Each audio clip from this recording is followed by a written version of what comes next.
Ah, benedetta.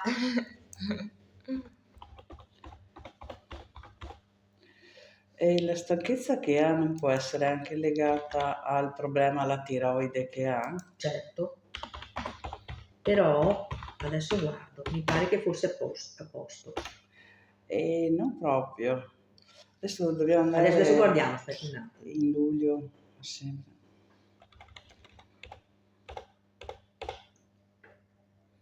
Ho visto che hai fatto anche la visita ginecologica. Sì.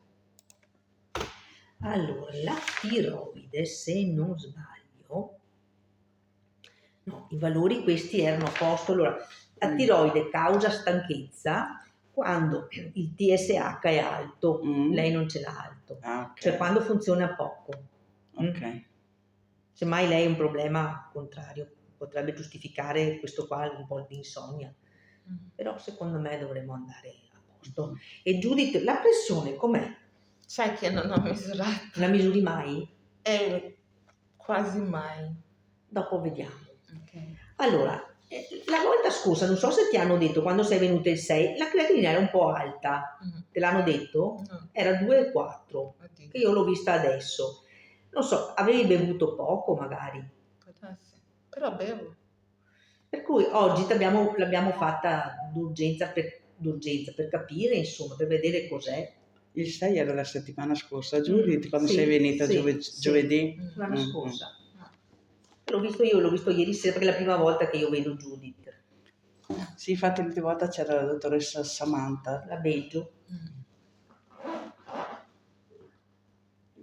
È brutto avere 6. Allora, è un po' alta, bisogna vedere come va, perché è un po' alta così.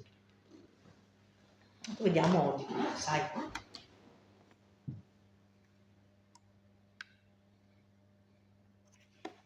Tu ti sforzi di bere l'acqua, a parte che Sì. l'inverno è un po' più difficile, ma ti sforzi di bere durante il giorno.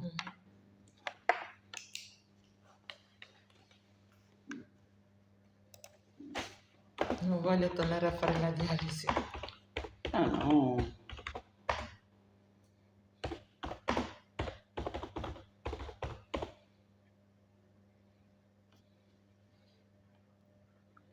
E la pressione non la controlli? Si è rotto la macchinetta, però adesso abbiamo preso la batteria.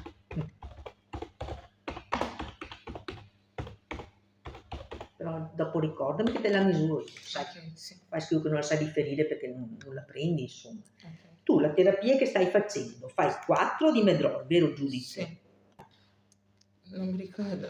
No, lei segue... Segue lei? No, Mia figlia. il figlio che gli prepara, però sta seguendo la terapia che è stata prescritta. Il figlio le Allora io prepara confermo la tutte... terapia dell'altra volta? Sì, lei prende tutte le medicine che sono state prescritte, ma gliele prepara Mia figlia. sì, il figlio. Non è stato cambiato niente.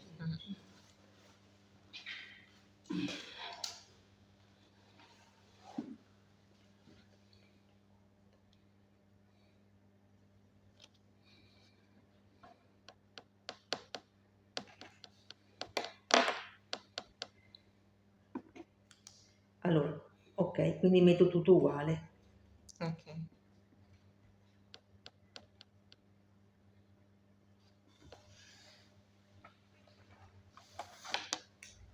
Ti visito, dopo aspettiamo gli esami. Ok.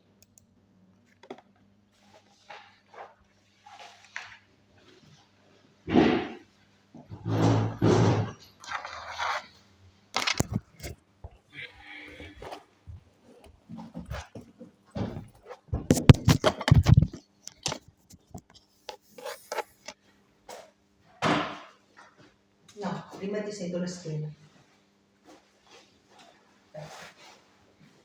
Madonna, quanti capellini, un po' anch'io.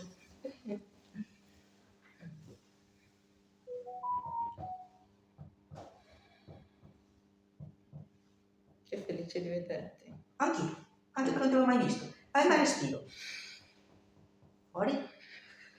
Fondo. Bravo. Respira.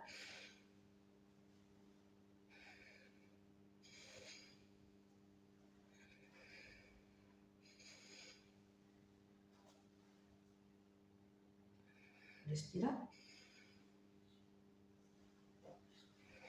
Dentro e fuori. Mettiti pure giù. Come forse meglio che leviamo le scarpe, che vediamo che non sei gonfia. Non credo che tu lo sia.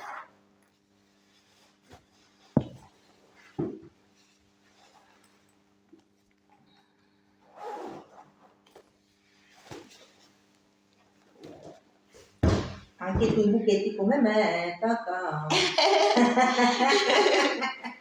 Anch'io.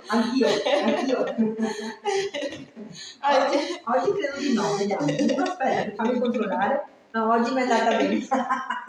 Sono le unghie. Anch'io. L'asciutta. Domani no. No.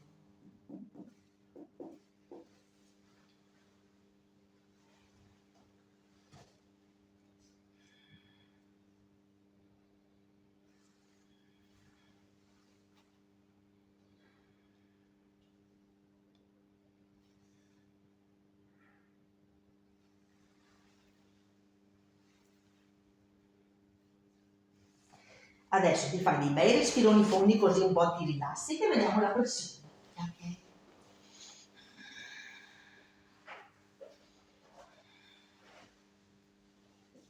Dunque, dov'è che avevi la fistola tu? Qua. Qua, e quindi questo è quello libero.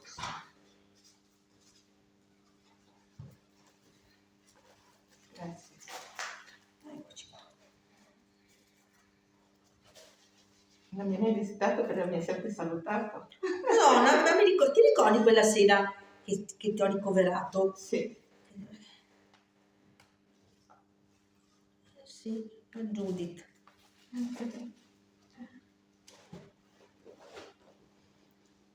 Un nome particolare. Bello. Sì, bellissimo. Mi dona. Anche il mio è bello, Ah sì? non solo il tuo, Come ti chiami? Anna. Anna. Bellissima. Ah, beh.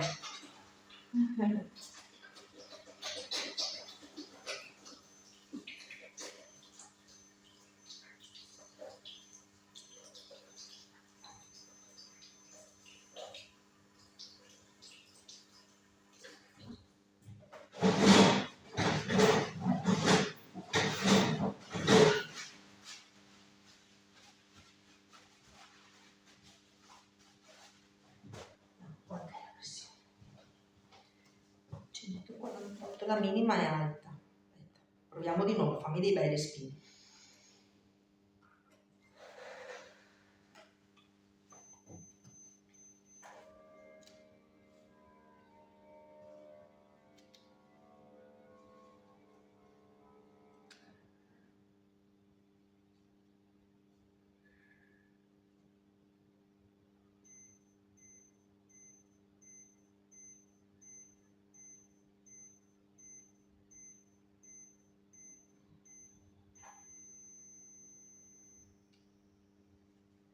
Già meglio, sei agitata.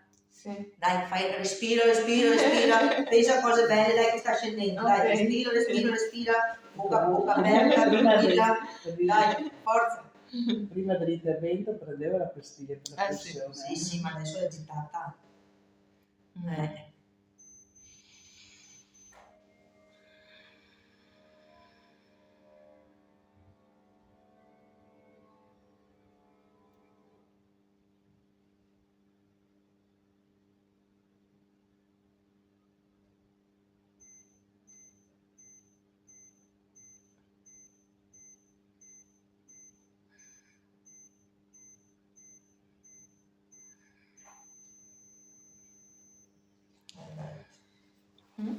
150, 100 hai.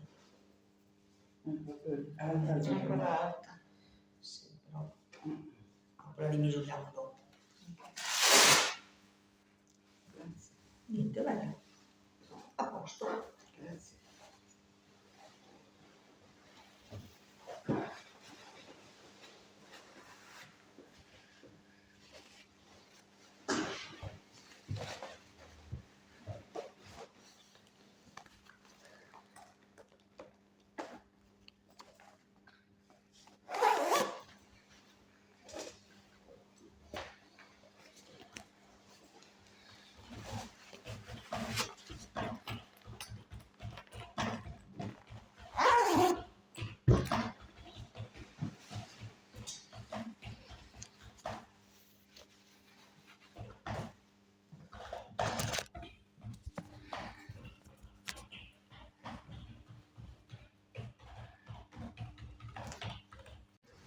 all the trees work for you.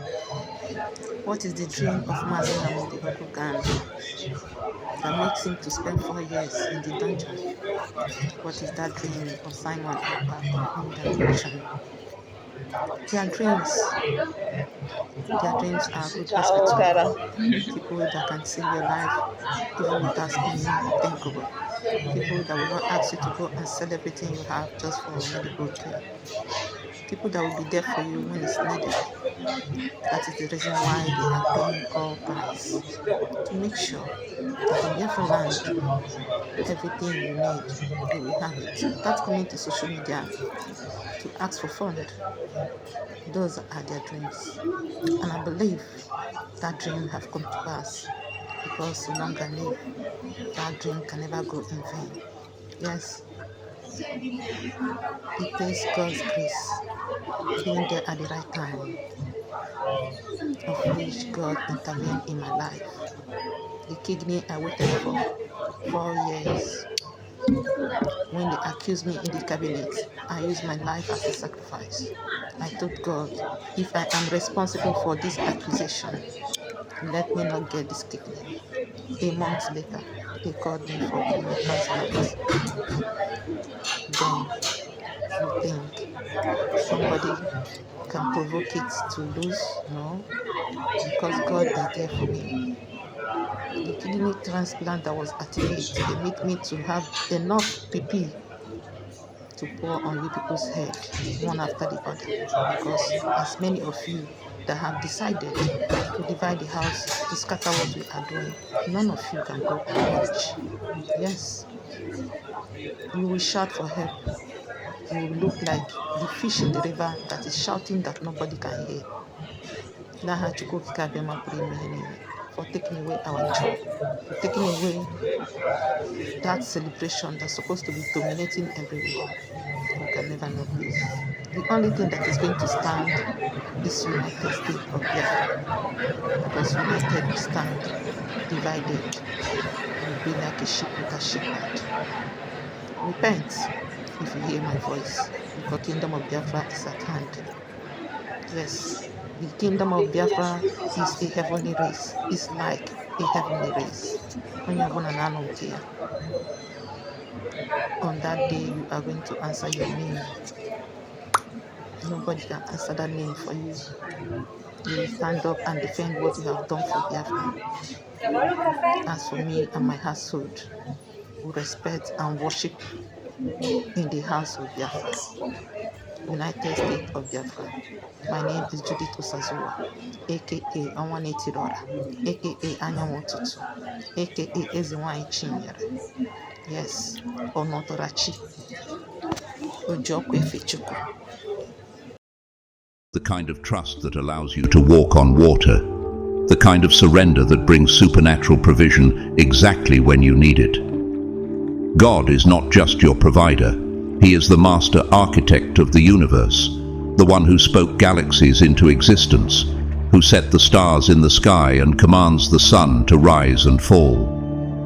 If He can carve out the oceans with His breath, if He can shape the mountains with His hands, if He can sustain all of creation with a single word, then surely He can provide for you. Nothing is too great, too difficult, or too far out of reach for Him. And that includes the wealth, resources, and opportunities you need to fulfill your divine purpose. Many people live their lives weighed down by anxiety, constantly trying to figure out how to make things happen on their own. They stress about finances, chase after success, and exhaust themselves striving for provision that God has already set aside for them. But when you understand that wealth is God's responsibility, not yours, something incredible happens. You become free. Free from the pressure, free from the burden, free from the fear of lack. This is the kind of faith that Elijah had when he stood by the brook during a drought with no food, no visible means of survival. Yet God sent ravens to feed him daily.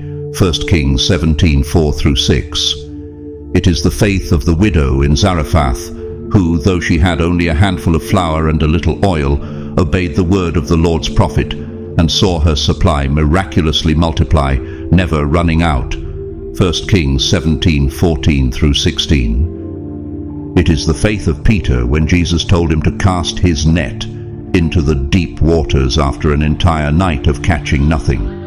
The result? An overflow so great that the nets began to break under the weight of the blessing. Luke 5:4-6. This is the God you serve, the God who not only provides but overflows. When he takes on the responsibility of your prosperity, expect more than enough. Expect the kind of provision that not only meets your needs, but empowers you to bless others. Expect the kind of abundance that allows you to give freely, live boldly, and walk confidently in your calling. But here's the key. You must remove every ounce of doubt.